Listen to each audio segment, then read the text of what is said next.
Savoir s'imposer en tant que leader ne s'improvise pas. Il faut se préparer selon les valeurs de probité propres au leadership.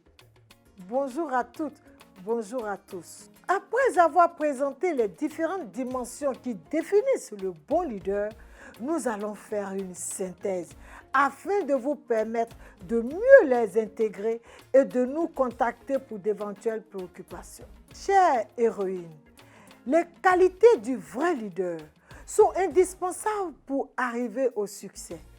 L'on pense à tort d'une manière générale d'ailleurs que le leadership est lié à un don inné, exceptionnel, alors que les principales capacités qu'il exige sont acquises par un apprentissage continu. C'est d'ailleurs pourquoi, durant ces dernières semaines d'interaction avec vous, sur le leadership féminin, en milieu politique comme en entrepreneuriat, je me suis attelée à vous présenter les piliers essentiels du leadership vrai et réussi. Nous avons, pour commencer, abordé le thème de la vision, élément fondamental qui illumine le parcours du bon leader, dont la réussite dépendra des valeurs qu'il mettra en pratique.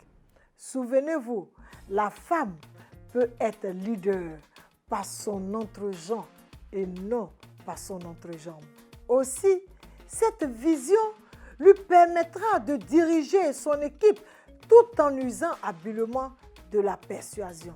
Comme je l'avais dit, le leader féminin en politique doit se transcender, doit se modeler, doit s'éduquer pour entraîner toute son organisation dans la quête de l'objectif à atteindre.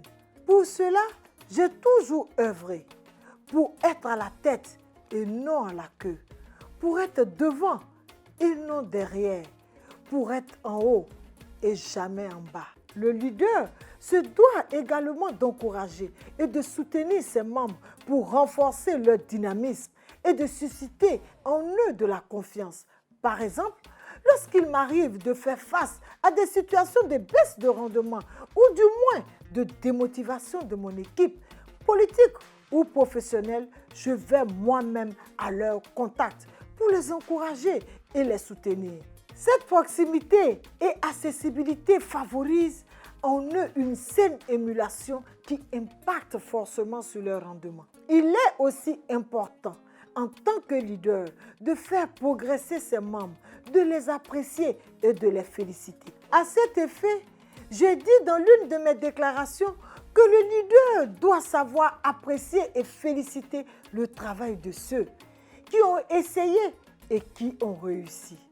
Et doit savoir motiver ceux qui ont essayé et qui malheureusement n'ont pas réussi. Ces méthodes cruciales en leadership féminin, dans leur forme rationnelle, vous inspirent l'humilité, la franchise et surtout permet aux membres de votre équipe de repousser leurs limites. Très chère héroïne, être un bon leader, c'est impérativement croire en soi, c'est impacter et influencer positivement les autres.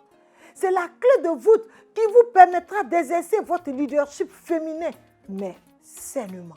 Femmes, osons briser les préjugés. Osons nous engager. Osons donc. Retrouvez-moi le jeudi prochain pour un autre numéro du rendez-vous de l'honorable Adjaratou.